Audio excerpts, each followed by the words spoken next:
नमस्कार। आज हम बात करेंगे यदि किसी व्यक्ति को लूज मोशंस या डायरिया है तो वैसे व्यक्ति को क्या क्या चीज़ें करनी चाहिए जिससे डायरिया की फ्रीक्वेंसी कम हो जाए और लूज मोशन को कंट्रोल करने में कुछ हद तक उनको मदद मिले। डायरिया के पेशेंट, खासकर अगर किसी को हार्ट का प्रॉब्लम है या अगर किसी को बीपी का प्रॉब्लम है, उनको क्या स्पेशल चीज़ें ध्यान रखने की ज़रूरत है जिससे कि उनकी कंडीशन ना बिगड़े, या किसी को अगर किडनी का तकलीफ है तो और क्या चीज़ों का ध्यान रखने की आवश्यकता है। आज इन चीज़ों पर बात करेंगे। टॉपिक पर जाने से पहले जो लोग हमारे चैनल पर नए हैं उन्हें रिक्वेस्ट करूंगा कि चैनल को सब्सक्राइब करें, वीडियोस को लाइक और शेयर करें।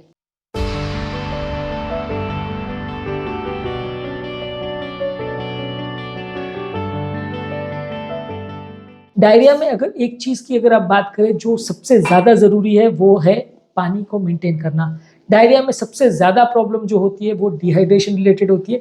जब बॉडी डिहाइड्रेटेड हो जाती है तो ब्लड प्रेशर कम हो जाता है, ब्लड प्रेशर कम हो जाता है तो किडनी पर असर पड़ता है। नॉर्मल किडनी वाला व्यक्ति भी अक्यूट किडनी फेलियर में जा सकता है। तो अगर किसी को लूज मोशन है या लूज मोशन दिन भर में 2-4 बार से ज़्यादा हो रहा है तो पानी उसको ज़्यादा बढ़ा देना चाहिए। इनफैक्ट अगर 1 बार 2 बार भी ज़्यादा हो रहा है तो पानी बढ़ाने में तो कुछ भी नहीं जाता, पानी आप ज़्यादा पीजिए।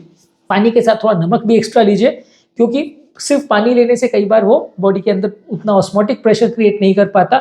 नमक साथ में रहेगा तो बॉडी का प्रॉपर कॉन्सेंट्रेशन या ऑस्मोटिक प्रेशर मेंटेन होगा। तो इसलिए पानी अगर नमक डाल के लेते तो ज़्यादा अच्छा है। जैसे ORS पाउडर का जो कॉन्सेप्ट है उसमें शुगर, पानी और नमक, ये 3 चीज़ों का कॉन्सेंट्रेशन रहता है। ये 3 चीज़ों को मिला के इसको बनाया जाता है। तो इससे बेसिकली बॉडी का नमक का कॉन्सेंट्रेशन भी मेंटेन रहता है, पानी का कॉन्सेंट्रेशन भी मेंटेन रहता है और आपका आंतों के जो सेल्स होते हैं उसको थोड़ा ग्लूकोज भी मिल जाता है, तो इससे वो कॉन्सेंट्रेशन भी मेंटेन रहता है। तो ORS पाउडर का बेसिकली पर्पस यही है, बॉडी को रिहाइड्रेट करना। आप अगर ORS नहीं भी पी सकते हैं या अवेलेबल नहीं भी है तो साफ पानी लीजिए 1 लीटर, उसमें 1 से 2 चम्मच नमक, 1 से 2 चम्मच चीनी, चीनी थोड़ा ज़्यादा भी डाल सकते हैं स्वादानुसार। चीनी का ज़्यादा रोल नहीं है, ज़्यादा रोल नमक और पानी का ही है। तो इसको आप अपने हिसाब से लीजिए और जितना बने पानी पर और नमक पर ज़्यादा फोकस कीजिए। बहुत ज़्यादा नमकीन पानी नहीं कर लेना है, नहीं तो वो बॉडी को डिहाइड्रेट करती है। अगर आपको ठीक ठाक नॉर्मल पानी जैसा लग रहा है, बहुत ज़्यादा सॉल्टी नहीं लग रहा है, समुद्र पानी जितना खारा नहीं कर लेना है उसको, पर अगर आप उसमें ठीक ठाक नमक डालते हैं, 1 चम्मच अंदाज अगर आप 1 लीटर में डालते हैं तो चलेगा। उसके अलावा आप चाय वगैरह ले सकते हैं। पानी के अलावा आप कोई क्लियर ब्रॉथ या सूप्स या कोई सॉल्यूशंस बना के ले सकते हैं, कोई जूसेस वगैरह ले सकते हैं, जो भी आपको मन हो। किसी भी तरह से बॉडी में तरल पदार्थ या प्रवाही जाना चाहिए। अल्कोहल और कैफिनेटेड प्रोडक्ट्स नहीं लेना चाहिए, ये बॉडी को डिहाइड्रेट करती है। आप बहुत ज़्यादा हाई कॉन्सेंट्रेशन चाय पीते हो या कॉफ़ी पीते हो जिसमें कैफीन है, या अल्कोहल लेते हो तो बॉडी को जो नलियों के अंदर वॉल्यूम है उसको एक तरह से डिहाइड्रेट करता है, तो ये नुकसान करता है। इसके अलावा आपके लिए ज़रूरी है कि जब बॉडी डिहाइड्रेट होती है तो आपको आपकी बीपी की दवाइयाँ कुछ 1-2 दिन के लिए बंद करनी चाहिए।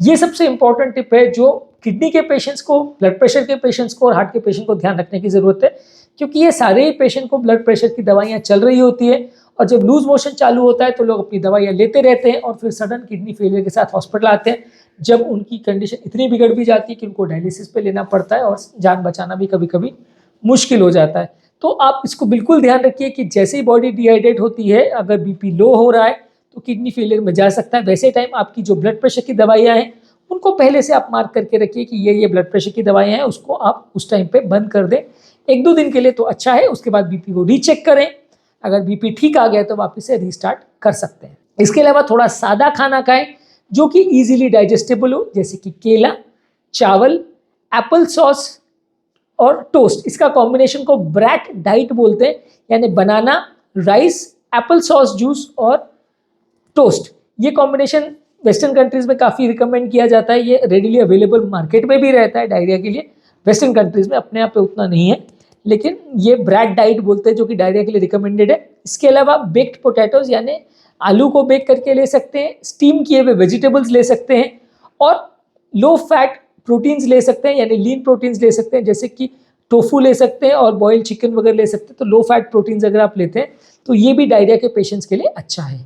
इसके अलावा इरिटेटिंग या ऐसे फूड, खाद्य पदार्थ जो आपकी आंतों को इरिटेट करें, वो सारी चीज़ों को अवॉइड करिए, जैसे कि बहुत स्पाइसी या मसालेदार खाना, बहुत ऑयली फूड या फैटी फूड को अवॉइड करिए। ये आपके इंटेस्टाइन को इरिटेट करेगा तो इससे कंडीशन बिगड़ेगी। इसके अलावा आपके फाइबर इंटेक को बढ़ाइए। फाइबर इंटेक में आपका होल ग्रेन्स, वेजिटेबल्स, साग सब्जी, ये सारी चीज़ें आती है जिसमें फाइबर कंटेंट ज़्यादा होता है। तो ये आपकी नॉर्मल बाउल मूवमेंट को इम्प्रोवाइज करता है और आपकी बॉडी में आंतों में फ्लूइड भी रिटेन करता है, तो इसकी वजह से थोड़ा लोगों को फायदा होता है। तो धीरे धीरे करके आपका फाइबर इंटेक को बढ़ाइए। प्रोबायोटिक चीज़ें जैसे कि दही है, प्रोबायोटिक की गोलियां या कैप्सूल्स भी आते हैं, प्रोबायोटिक के सैशे भी आते हैं जिसमें नॉर्मल जो इंटेस्टाइन का बैक्टीरिया होता है वो कई बार जो मर जाता है तो डायरिया होता है पेशेंट को, क्योंकि खराब बैक्टीरिया वहाँ पे कब्जा कर लेते हैं। नॉर्मल बैक्टीरिया जब कम हो जाता है तो ये दही वगैरह में सौरक्रॉट, किमची, ये सब जो फर्मेंटेड फूड्स रहते हैं इसमें बैक्टीरिया होते हैं नॉर्मल, ये आंतों में जाके अपना कॉलोनीज बनाते हैं, तो वो खराब बैक्टीरिया को एक तरह से हटा देते हैं, जिसकी वजह से आपका नॉर्मल गट का फ्लोरा रिकवर होता है, जिससे आपका डायरिया कम होता है। इसके अलावा डेयरी प्रोडक्ट्स को अवॉइड करिए, यानी दूध या दूध से बने हुए पदार्थों को अवॉइड करिए। दूध से बने हुए पदार्थ कई बार लोगों को लैक्टोज इंटॉलरेंस करते हैं, जिससे लोगों का डायरिया बिगड़ सकता है। तो दूध से बने हुए पदार्थों को अवॉइड करिए। पर्सनल हाइजीन अच्छा मेंटेन करिए, 1 से 2 बार स्नान करिए, हाथों को बार बार साफ करिए। इससे हाथों में होने वाला इन्फेक्शन, खासकर अगर आप मोशन के लिए जा रहे हो उसके बाद हाथों में जो बैक्टीरिया आ जाते हैं वो बार बार खाने या खाद्य पदार्थों में नहीं जाएं, दूसरों के खाद्य पदार्थों में नहीं आए। इसके लिए ज़रूरी है कि आप अपना पर्सनल हाइजीन का ध्यान रखें।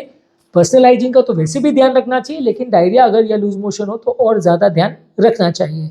इसके अलावा प्रॉपर रेस्ट करना ज़रूरी है, और इस तरह की कंडीशन में बहुत ज़्यादा पैनिक मत करिए, बहुत ज़्यादा भागा दौड़ी मत करिए। प्रॉपर अगर आप बॉडी को रेस्ट देंगे तो उससे आपका कंडीशन बेटर होगा, इससे आपकी ओवरऑल हालत अच्छी रहेगी। और अगर ज़रूरी हो तो वैसे हालात में अगर बहुत ज़्यादा बीपी डाउन हो रहा है और खासकर अगर वॉमिटिंग चालू हो गई, क्योंकि वॉमिटिंग अगर चालू हो गई तो आप पानी नहीं पी पाओगे, पानी नहीं पी पाओगे तो हाइड्रेशन मेंटेन नहीं कर पाओगे, तो वैसे केसेस में एडमिशन की ज़रूरत होगी।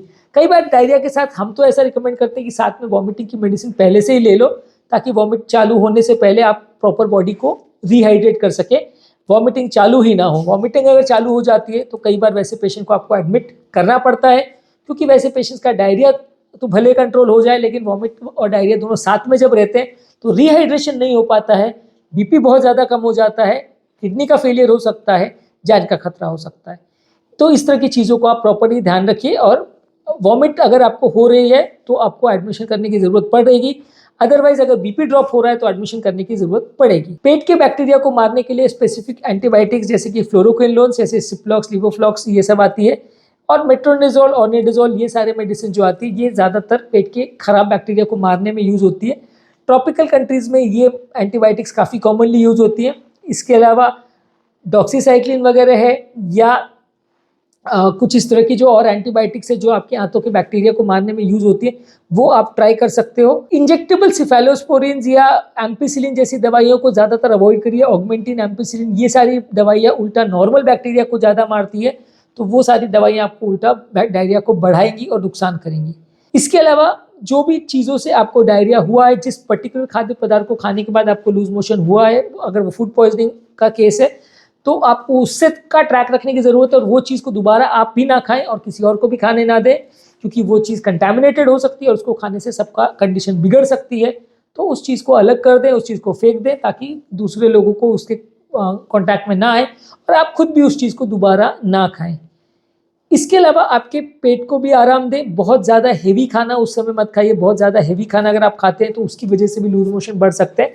थोड़ा थोड़ा खाना बीच बीच में खाइए। पानी पर ज़्यादा फोकस करिए, हाइड्रेशन पर ज़्यादा फोकस करिए, नमक पर ज़्यादा फोकस करिए, लेकिन अपने पेट को बहुत ज़्यादा ओवर स्ट्रेस या ओवर स्ट्रेच ना करें, ऐसे में आपकी कंडीशन बिगड़ सकती है। लूज मोशन जब हो जाए तो उस समय अपना नॉर्मल खाना पूरी तरह से बंद नहीं करना चाहिए, थोड़ा थोड़ा खाना चाहिए और उसके बाद धीरे धीरे करके अपना नॉर्मल डाइट पे आ जाना चाहिए। इस प्रोसेस में जैसे जैसे लूज मोशन कम होते जाए वैसे वैसे आप अपना नॉर्मल डाइट को इम्प्रोवाइज कर सकते हो, और उसकी तरह से आपके कंडीशन को जैसे जैसे नॉर्मल हो जाए तो आपका नॉर्मल डाइट पे आप पूरी तरह से आ सकते हो। तो उसमें थोड़ा ग्रेजुअल रिकवरी रखें, पर बहुत फास्ट अपनी चीज़ों को चेंज ना करें। और साथ में सपोर्टिव मेजर्स भी आप ले सकते हो कि अगर किसी को पेट में दर्द हो रहा है तो पेट का दर्द का दवा ले सकते हैं, किसी को मसल क्रैम्प्स वगैरह हो रहे तो उसके लिए दवा ले सकते हैं, और अगर बहुत ज़्यादा तकलीफ हो तो उसके लिए आप हेल्थ केयर प्रोफेशनल या डॉक्टर से मिल सकते हैं, वो आपको बेटर वे में गाइड करेंगे। तो आज के टॉपिक में हमने बात करी, अगर किसी को लूज मोशन हो रहा हो तो क्या चीज़ें करनी चाहिए। स्पेशली हार्ट पेशेंट और ब्लड प्रेशर और किडनी के पेशेंट को अपनी बीपी की दवाइयाँ 2-4 दिन बंद रखनी चाहिए। पानी ज़्यादा लीजिए, दही वगैरह ले सकते हैं, नॉर्मल गट फ्लोरा ले सकते हैं, गट को रेस्ट दीजिए। सादा खाना ज़्यादा खाइए, ऑयली स्पाइसी ग्रीसी फूड ज़्यादा मत लीजिए, ताज़ा फल सब्जी वगैरह ज़्यादा खाइए, थोड़ा फाइबर कंटेंट बढ़ा सकते हैं, पेट को थोड़ा रेस्ट दीजिए, बहुत ओवर ईटिंग मत करिए, ज़्यादा तकलीफ हो या बीपी ड्रॉप हो, खासकर अगर वॉमिटिंग चालू हो जाए तो डॉक्टर से मिलिए और ज़रूरत पड़े तो एडमिट हो जाइए। टॉपिक एंड करने से पहले जो लोग हमारे चैनल पर नए हैं उन्हें रिक्वेस्ट करूँगा कि चैनल को सब्सक्राइब करें, वीडियोज़ को लाइक और शेयर करें। जो लोग हमारे चैनल पर लूज मोशन संबंधित या कॉन्स्टिपेशन संबंधित या पेट की प्रॉब्लम संबंधित वीडियोस देखना चाहते हैं तो गैस्ट्रोइंटेस्टाइनल डिसऑर्डर्स संबंधित हमने पूरा प्लेलिस्ट किया है, उसे आप चेकआउट करें, काफ़ी कुछ नया जानने और सीखने को मिलेगा। Thank you.